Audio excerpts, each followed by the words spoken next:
You are now tuned in to Conscientization 101, an online magazine combining reflection, music, and action through independent media. In America, the capitalist system not only makes the people stupid, but keeps them arrogant in their stupidity. This stupidity in the country, this calculated stupidity, affects the African masses more because they read even less than the others. And they need to read more than the others. Our people suffer because they lack knowledge. At this stage of human development, one of the best ways to acquire knowledge indirectly is through reading.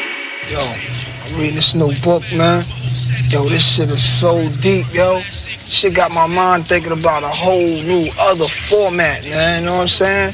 Fuck a book, man. The book is fucking your head up, man. Yo, when's the last time you read anything, man? Never, motherfucker.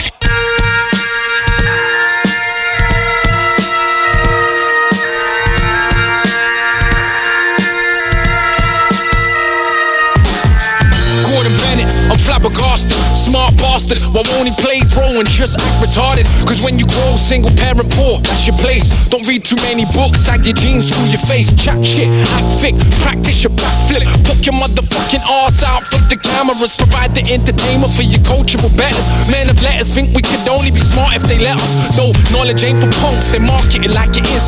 Cause who the fuck wants to be Carlton from Fresh Prince? But geeks design the systems and visions, the politicians, Malthus and the Smiths. We're living in their vision, so knowledge is power for devouring cowards. They showered you with propaganda each and every hour. That's why Malcolm never died. It's just another dog on the road, a symbol over the globe. Cause did you know the most rebellious thing you can do is get educated? Forget what they told you in school. Get educated. I ain't saying play by the rules. Get educated.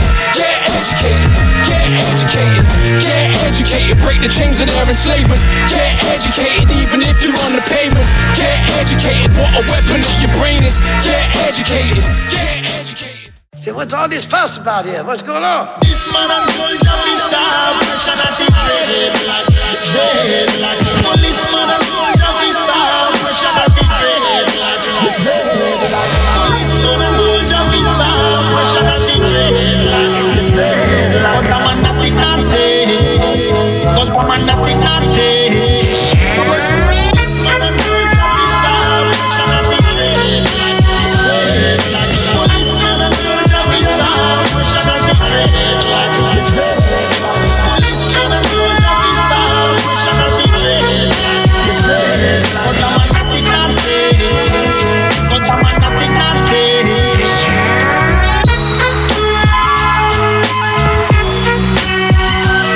but I'm a nothing, but I'm a nothing.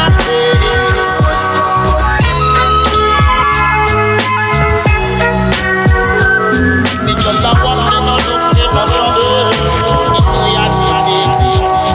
But this man and soldier be starved, nation at the grave like policeman and soldier be starved, nation at the grave like policeman and soldier be starved, nation at the grave but I'm a nothing, but I'm a nothing.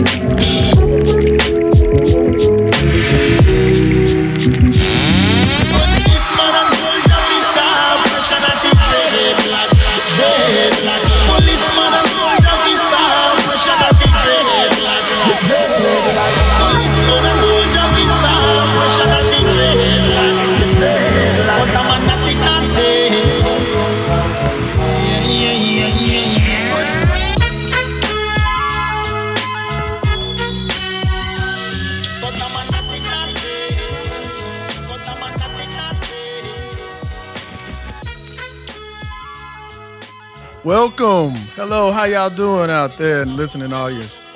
This is Conscientization 101 podcast. That's right. That's what you're listening to right now. Actually, you're listening to my voice and the chairman Mav. That's what you actually listen to right now, okay? But I'm going to be your host, James Stone. on this edition, riding solo, James Stone, senior editor of Conscientization 101 magazine. Zari is not out on assignment. She's actually in the booth working the ones and twos. She's doing engineering as I speak right now. Thank you, Zari. I'm waving at her in the booth. She's gave me the thumbs up. All right. So, got a great show for you today. If you would like to ask the average African in the diaspora, black persons, if you would have asked them, are you free? Are you free? Are we free now? Well, chances are they would walk up to you and say, with tremendous fervor, yeah, I'm free. What you talking about, am I free? Slavery was back there a long damn time ago. What you mean we free? Oh, we got us a black president. All they had to do was answer what black people problem was, and then the white folks would elect them. Now we can do whatever white people do. So that means we're free. What? Yeah, I know, it kind of like boggles the mind, right? But when you hear something like that, you have to ask yourself, is the agency of an oppressed group to be judged by their ability to ape their oppressors? That's a good question, right? Why is it that freedom isn't necessarily equal with what's called sovereignty in the minds and actions of Africans in the diaspora and the rest of the world? Well.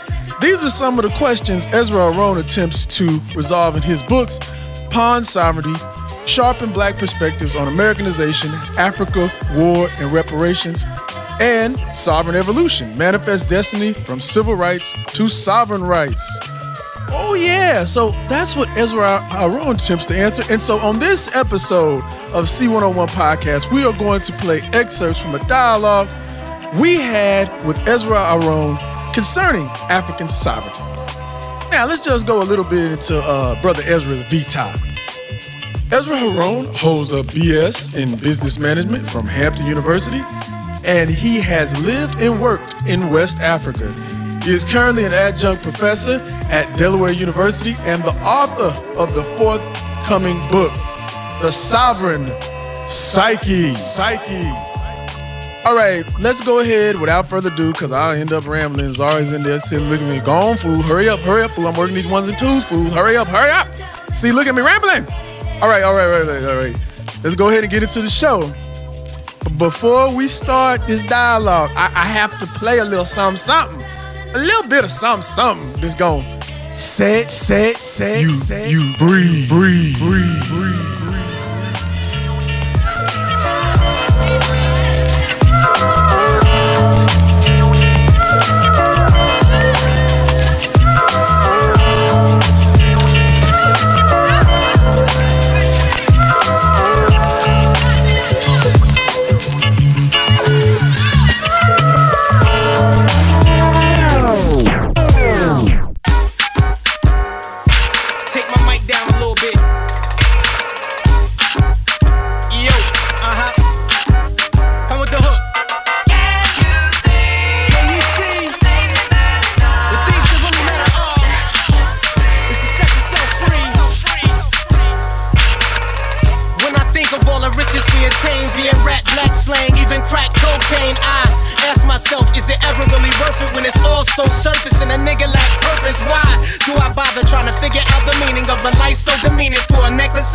For the dead black race that measure life by the inches on a chrome set of spinners.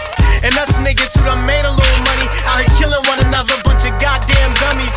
It's not funny, it's the absolute truth. Half the dough we spend on lawyers could be going to the youth. Got whippers, got bitches, got beef, got guns, got 99 problems that result from one. Not rap, not ebonics, not the ghetto or the violence, cause the black man's problem is a fucking lack of knowledge. Can you see the things that really matter are set yourself free. Just open up your eyes and see the things that really matter are set yourself free. Niggas acting like the world done changed since they made a little change and a rapper won a Grammy. Shit, niggas mistaking black people as a nation in a worse situation in the days of plantations rich.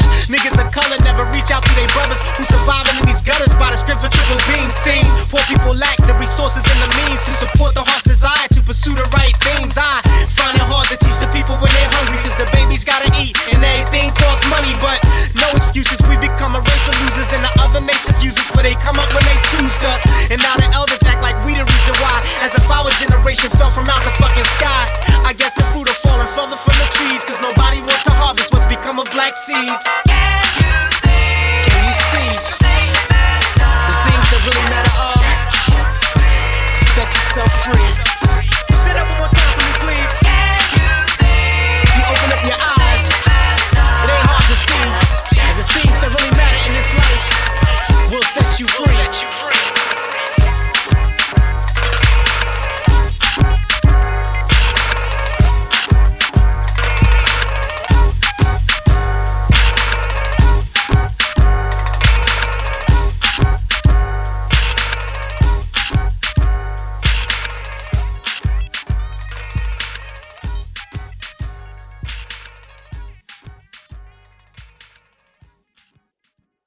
So, while civil rights are lauded as the highest form of human evolution of African people in the United States and synonymous with freedom, you know that our people rarely equate sovereignty with freedom.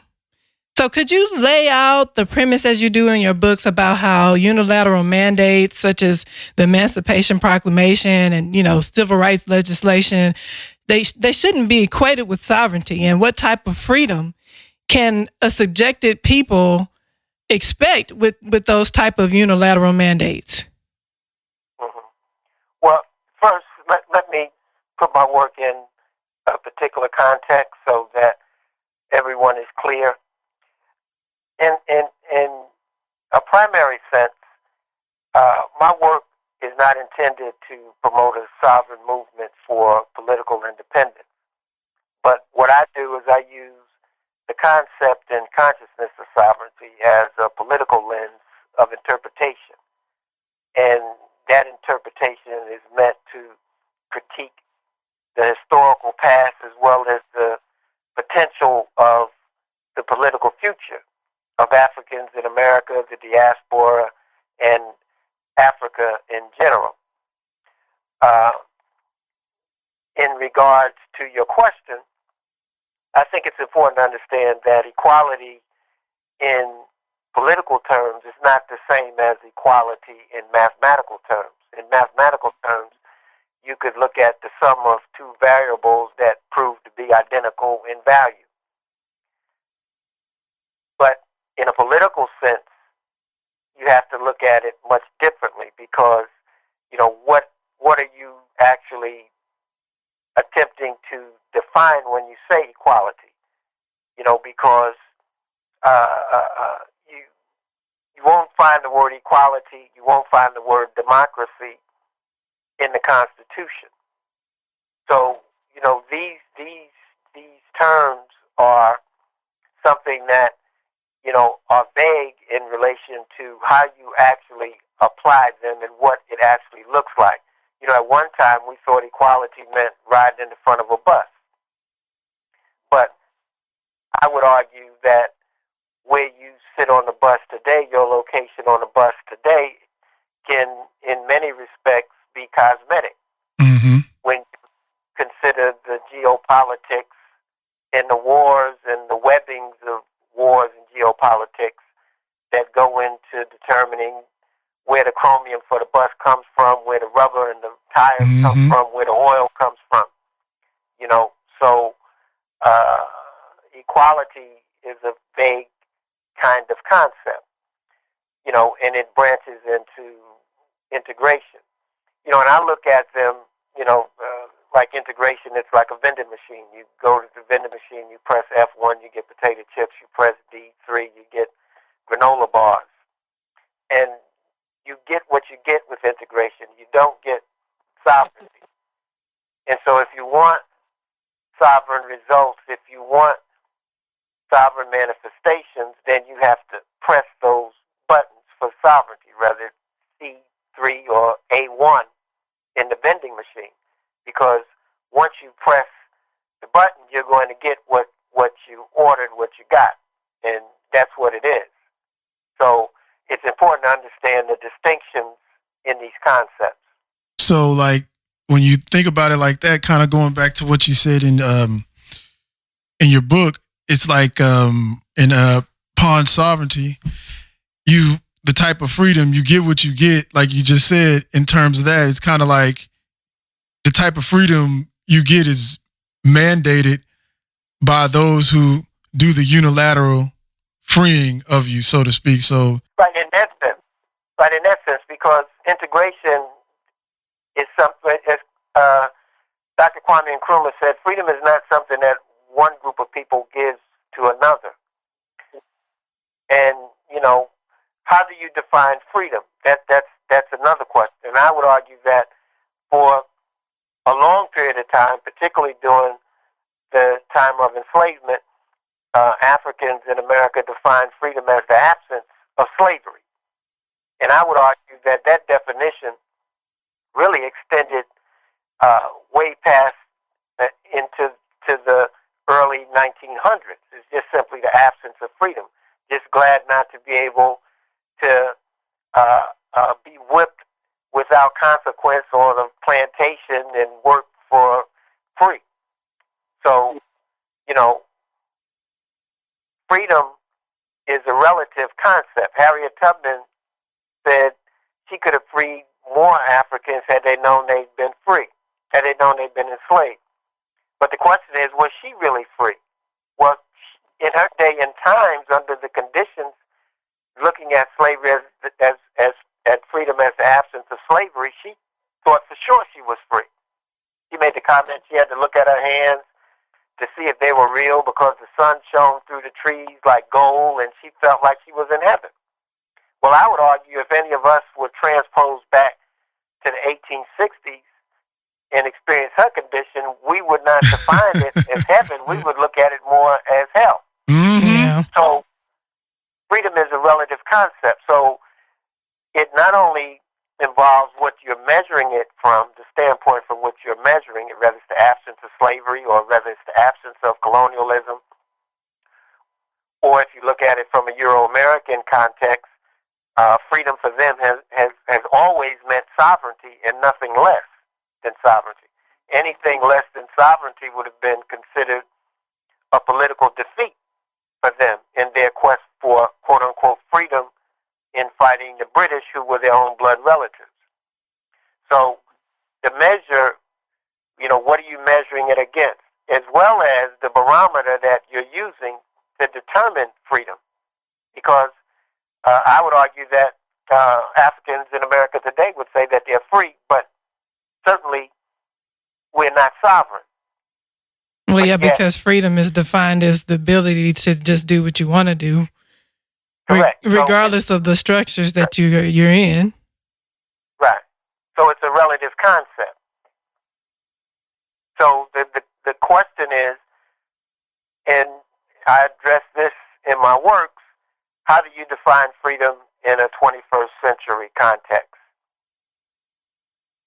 That's like a very poignant, like a very thought-provoking question, because even as you look at the empire, United States, in disarray and mismanagement as it is now, they're trying to reshape that question even with their sovereignty, and their power over us. They're constantly reshaping what it is to be free from them as they see like an economy on the decline, going from, an industrial base to just straight service industry and all this stuff like that. They're trying to redefine what it is to be a free American, so to speak, an American. And then as they do that and push the standards lower for them, we going under the pavement trying to, well, I can walk down the street. So, it's like you said, it's a relative term, but like you said, in the search for freedom, there never was a relinquishing understanding that we are sovereign. You know what I'm saying? Where we've never really equated even what we call being free with a certain sense of sovereignty. So yeah, I agree. And with they that. also include their freedom as the freedom to oppress everybody else as well. There you go. Right. Yeah, because as I said, it's a relative concept. Yeah. And in this world, in these geopolitical jungles, it's oftentimes that might makes right, and it has very little to do with who, from a moral standpoint, is right. So, we see these things playing out, and we constantly see this ever-adjusting role that sovereignty plays in the world. But one thing is for sure, is that the world operates on these various axes of sovereignty. And, as someone once said, if you don't understand white supremacy, then everything else will confuse you. I would respectfully extend that thought to say that if you don't understand sovereignty, then and that the world operates on these axes of sovereignty, if you don't understand that, then everything else is going to be confusing, because unsovereign people pay unsovereign consequences. And at some point in time, if you do not have sovereignty, or you are unable to exercise a robust form of sovereignty, then you will certainly be, as history shows, subjugated to others who do. So I want to point to something you said in Pawn Sovereignty, when you said one of our greatest strengths, ironically, happens to be one of our greatest weaknesses, and that is the fact that we are Africans. In other words, being African has extreme disadvantages and limitations in terms of being equal among Europeans in this society. But the strength of being African is that we are native to the resource richest continent on the earth, of which all industrial developed nations rely upon in some way or for survival. It is altogether backwards of us to prioritize our attachment to Euro-Americans above rapprochement in economic relations with Africa. Since we are supposed to be both free and African, we should not allow non-Africans to confine or define the scope of our activities in Africa. The time has come to combine the benefits of being free with the advantages of being African, instead of being spectators as foreign governments and multinational corporations heist tons of resources from our homeland. We should be involved in mutually integrated partnerships with Africa to assist in the production, management, and international distribution of resources, end quote. And, if one internalizes this analysis, it becomes clear that propagating a false national consciousness among African people the world over is not merely like people just say, oh, it's just some mean spirit, and maybe if they take some cultural sensitivity training, it'll be okay. But if you internalize what you said, especially about the industrial nations living off the resources of Africa, you see this is a methodical, planned out economic necessity. In other words, when you deal with consciousness of African people, in the normal black person in this society is made crazy and alienated from himself. And I don't mean in the Marxist sense, just from what they produce. They're alienated from themselves. You come out, you say there's something wrong with you. Could you discuss the implications of this economic necessity, to falsify our African consciousness in regards to the purpose of mainstream social institutions such as education, media, religious institutions, etc., and how they impede our sovereignty? What are their roles in this society that needs that by economic necessity needs to falsify our consciousness? Okay. Well, you said a lot. Let me approach it this way. All right. there's an African proverb that says you don't raise your children on borrowed food. And, you know, there are a lot of implications to that. But it's not just an economic, I don't just look at that economically in terms of borrowing, but it all boils down to what is authentically your own in terms of your self-identity, in terms of everything related to who you are as a people. You don't sustain yourself, you don't nourish yourself from borrowed cultures or from borrowed ideals, because those are things that you don't own or control and they're not authentically yours. And by default, you place yourself in a position of weakness. And as Africans, as the quote says in Porn Sovereignty, you know, that's a great part of our strength. But here in these Americas, it's a great weakness, because here it is in 2015, we have people walking around with signs that say Black Lives Matter,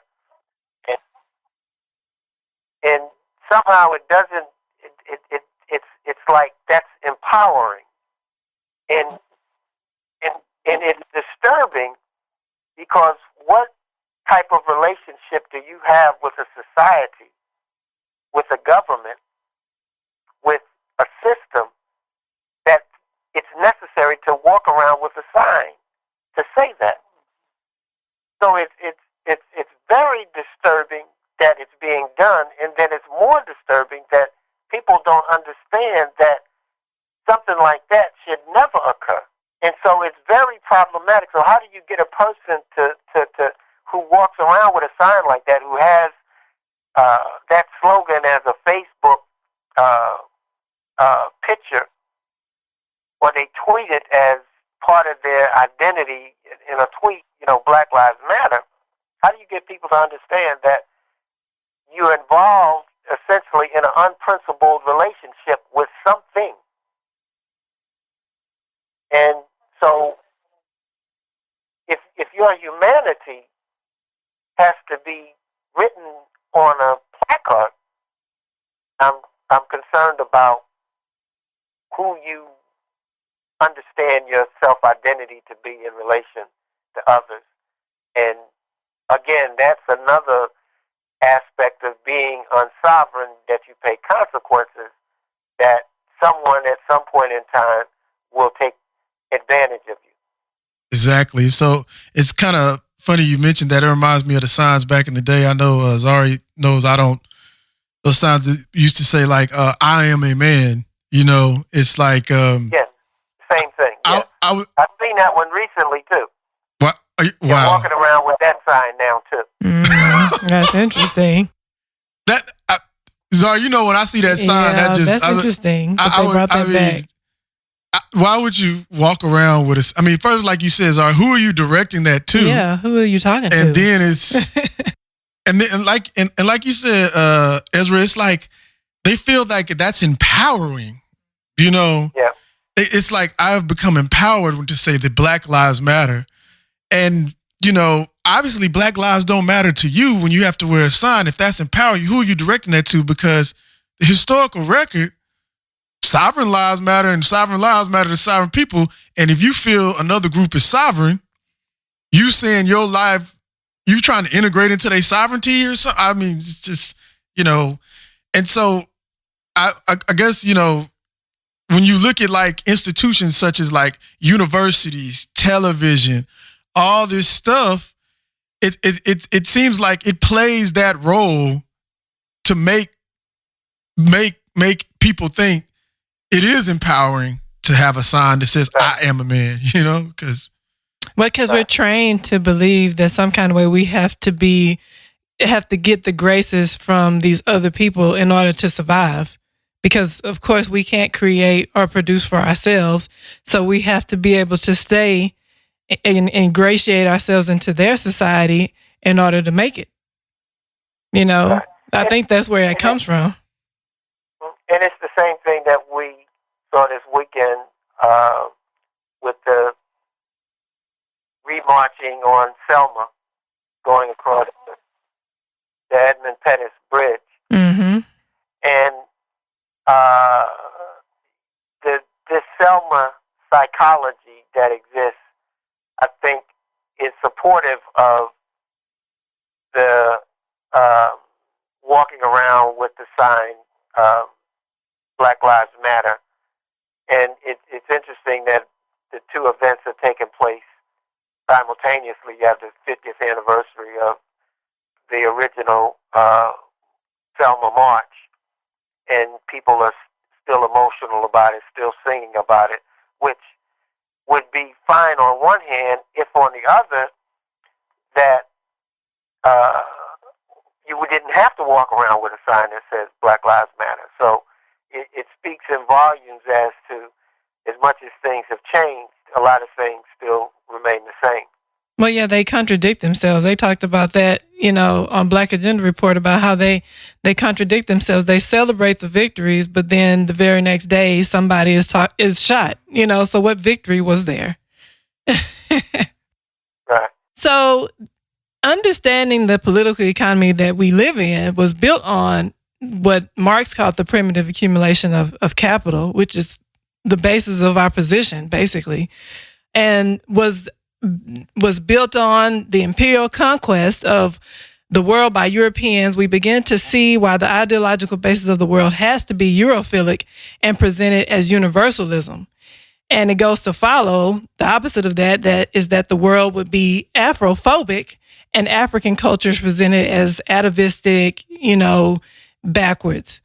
In a nutshell, the international hierarchy is that Africans are on the bottom, and that in order to maintain the imperial power's hegemony over our resources.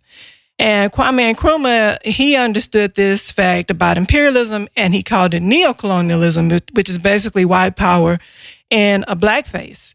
And the facade of sovereignty, but the same old imperial domination with the same structures. So, for instance, how in Africa, they split Africa for their own benefit, and now they call them quote unquote nations, but they're really neo-colonies. And we live the same way, just within the borders of the United States. It's the same relationship, and we have the same, like we just talked about, like identity problems. Could you break down the Obama phenomenon? Because he's like the apotheosis of neocolonialism, in terms of when he said where you quote in your book, where he said he was rooted in the Black community, but not limited by it. Right. I think that kind of goes by, what we were saying. Right. And the contrasting point I was making there was that even though he has European origins as well, he didn't say that he's rooted in the white community. That's right. But That's right. Not limited by that. So by virtue of acknowledging that there's a limitation to being Black, then he himself is making equality existing by default, because you're saying you're not limited by it. Why is that necessary to make such a disclaimer? What, I looked at it like, what did I do in history whereby to associate with me becomes a limitation and something that's almost like a pox on society? So the selection of words that he chose to make whatever point he was trying to make, I found that to be offensive, because there is nothing inherently wrong historically about being Black. If anything, you would want to disassociate yourself from the party that were part of the offending party. That's right. As opposed to the aggrieved party in history. But, self-identity, once again, is something that we're still squabbling over in this 21st century. And, it's something that, as it relates to the other question about being the strength of who we are, it reminds me of a joke with the Lone Ranger and Tonto, when the Lone Ranger and Tonto were surrounded by Indians, and the Lone Ranger felt threatened, and he made the comment, "Tonto, we surrounded." And Tonto said, "We? If we not surrounded, I'm an Indian." Yep. Right. He was in the midst of his people. So I think that, we have to understand self-identity and utilize self-identity for the benefit of us, in acknowledgement of our historical experience, and leverage that in terms of how our historical experience can be beneficial to the world at large, including Africa. Because it was Carter G. Woodson who talked about in his book, The Miseducation of the Negro, that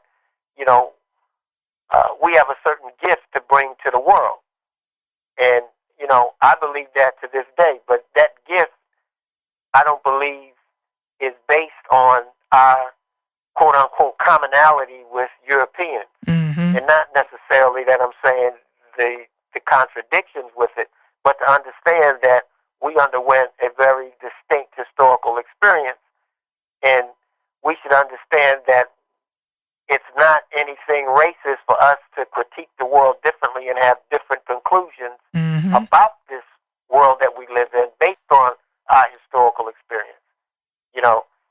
To me, that just makes common sense.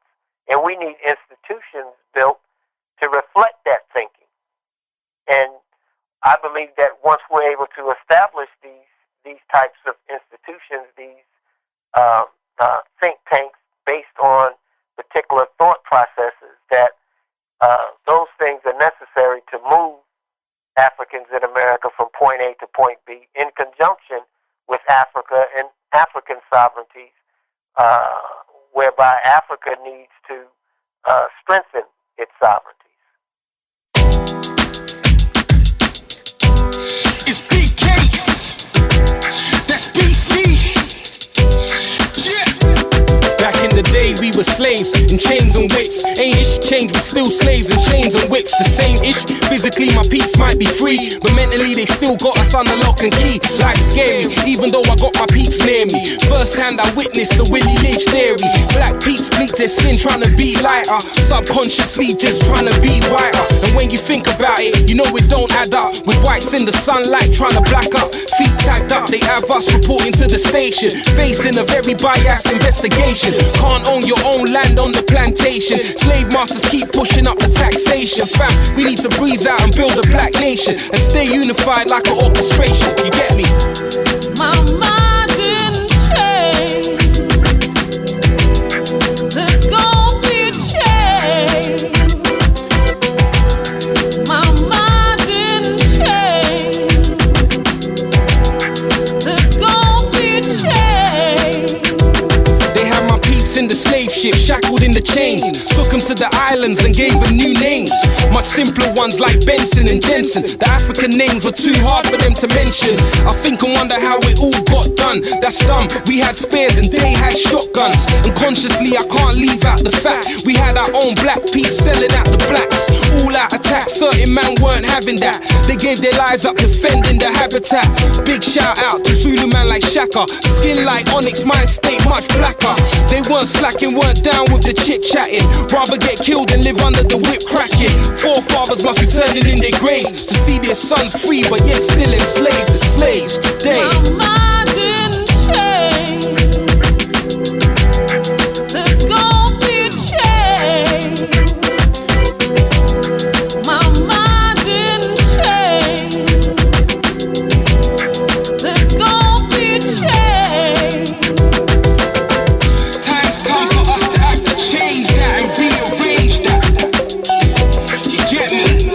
Time's come for us to get up and stand up and fight for our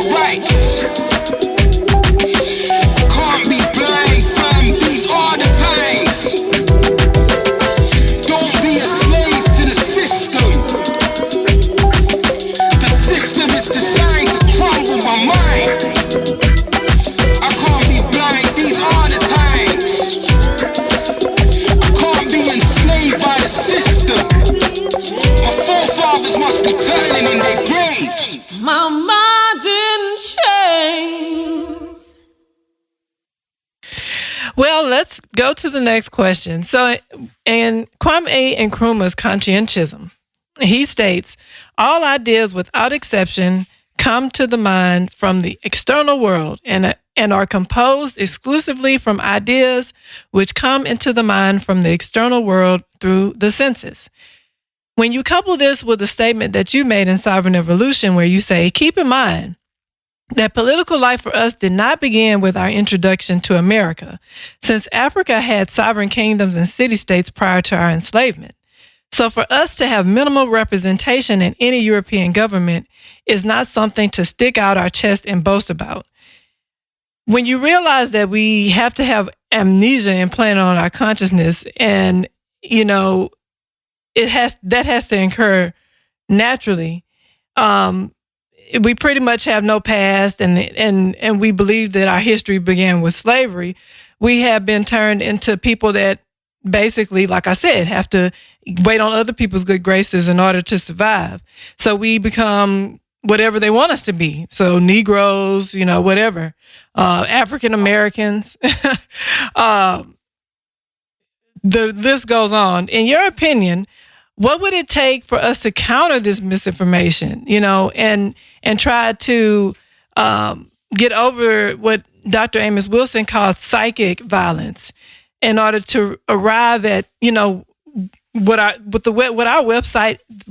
website's goal is, like conscientization, to be able to, like you said earlier, have some action with this reflection. When we read your books, being able to take that and have the courage to take the action and realize that we're not living in the better life now. There's a better life that can be built. What would it take for us to develop that type of understanding?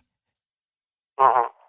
Well, one of the things that I do academically in my work is to research the sovereign kingdoms and cultures of Africa prior to the 1400s. And you'll find that, well, first of all, one of the working definitions of sovereignty that I use comes from the Stanford Encyclopedia of Philosophy, which states that sovereignty is a modern notion of political authority that's expressed in practical institutions and political thought.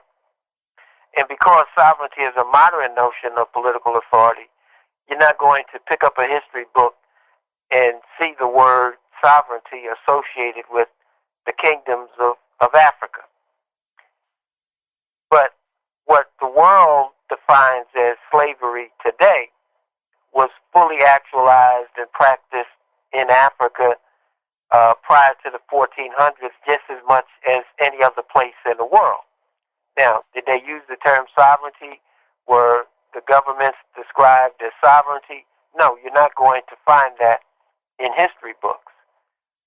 One of the things that I do, and one of the things that I teach to my students, is that you have to be able to critique African history through the lens of sovereignty. It's like Ivan Van Sertima in his work, his research, and he talked about how African history has to be reconstructed in ways that are different than European history, because European history is pretty much intact. But what happened is much of African history has been distorted or destroyed. And so how do you begin to pick up the pieces? And one of the pivotal historical characters that I always introduce my students to is Prince Abdul Rahman from the kingdom of Futa Jalan, who was enslaved here in America in Mississippi for 40 years. But he came from a sovereign kingdom, Futa Jalan, where they were a highly structured social society with a complex government that had a constitution that was governed in a very bureaucratic way. And long story short, Prince Abdul Rahman was freed after the Sultan of Morocco interceded to John Quincy Adams to free Prince Abdul Rahman, and he was ultimately freed. He had an audience with Adams. In fact, 2 audiences with Adams, and he became one of the major campaign issues during that time, and possibly one of the reasons why Adams wasn't elected to a second term. But there's a lot of details to the story. But my point is that diplomatic intercession to free Prince Abdul Rahman, and then Prince Abdul Rahman's subsequent return to Africa, speaks to, and this happened, he returned in 1828. This speaks to the legitimate fact that Africa's sovereign structures were still being acknowledged at that time, even though America was still in the midst of slave trading. Even though America was still in the midst of slavery itself, the slave trade had actually ceased by that time, but slavery still was in full effect. So it's important to understand how Africa politically was functioning, organized, and structured throughout this period of enslavement, to give you an understanding that people weren't swinging from trees or living in trees in the jungles and savage and uncivilized as the Tarzan perceptions of Africa would make you believe. Certainly, colonialism was an extension of slavery, and after the fall of Songhai, West Africa tailspinned into a great demise. But it's important to understand that constitutional law, structured governments, organized society, bureaucratic governments, these things were not introduced to Africans in Paris or in Rome or Berlin or Washington, D.C. They were introduced to Africans in Africa in places like Funta Jala.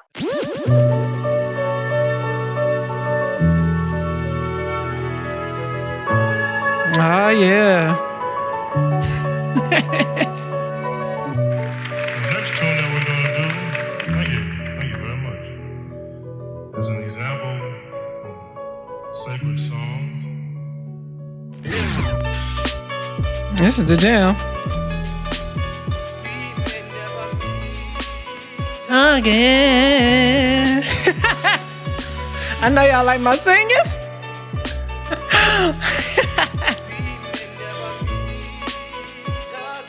Oh yeah, Chairman Matt be jamming.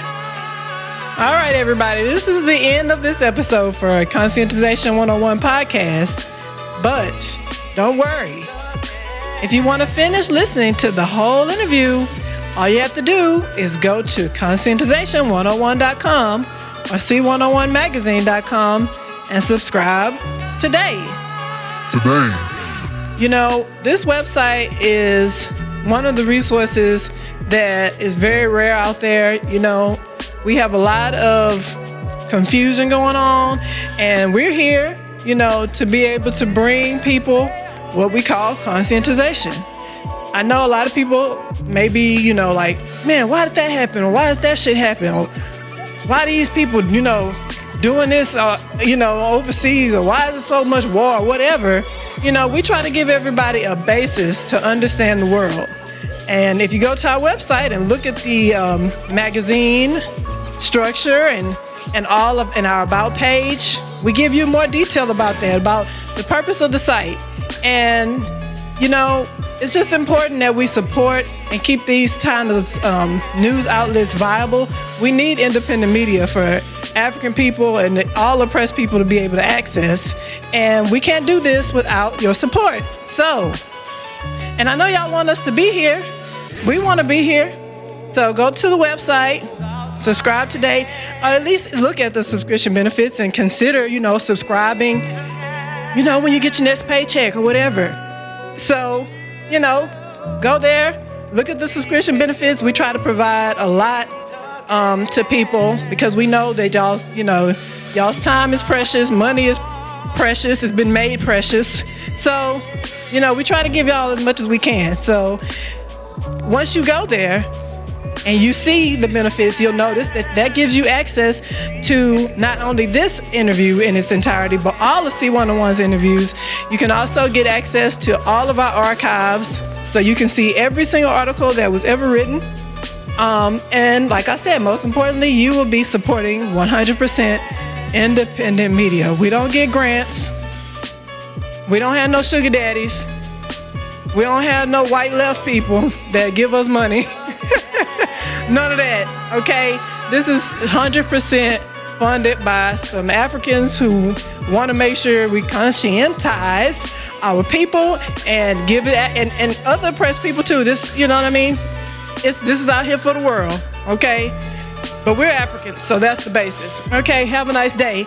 Anyway, we would like to thank Ezrah Aharone for taking the time to dialogue with us. And if you want to learn more about Ezrah, you can go to his site. His site is EzrahSpeaks.com, EZRAH, as in hat, SPEAKS.com. This episode has featured music from Makala from his album Knowledge is Power, mixtape, Volume 1. And right now you are listening to Chairman Mav, and he's jamming, as you can tell. If you don't think this is a jam, then you're not alive. I don't even know what's wrong with you if you don't think this is a jam. So anyways, you've heard his songs Paint, Sundown, Never, and Whistle from his album Paint. And you have heard Set You Free from Wise Intelligence. I'm going to say this, it's a tongue twister, the talented Timothy Taylor album. Thank you, Wise Intelligent, for making that hard to say. And Gonna Be a Change from Big Cakes' album CCC. Na, na, na, na. Na, na, na, na, na. Okay, sorry, I'm jamming. Don't forget to check us out on Twitter at Conscien1.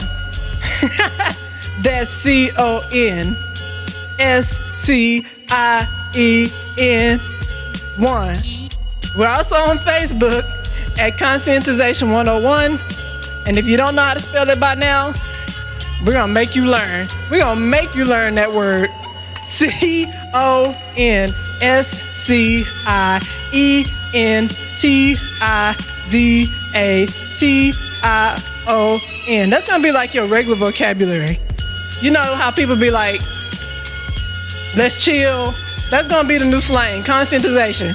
It's like, I'm chilling and I'm getting conscientization. You don't know what that word means, then you ain't cool. You can't be invited to the party, okay? And we on Instagram at C101 Editors. C101 Editors. So, until next time, go to the website, check us out, and always Chimaranga on the mind. Yeah.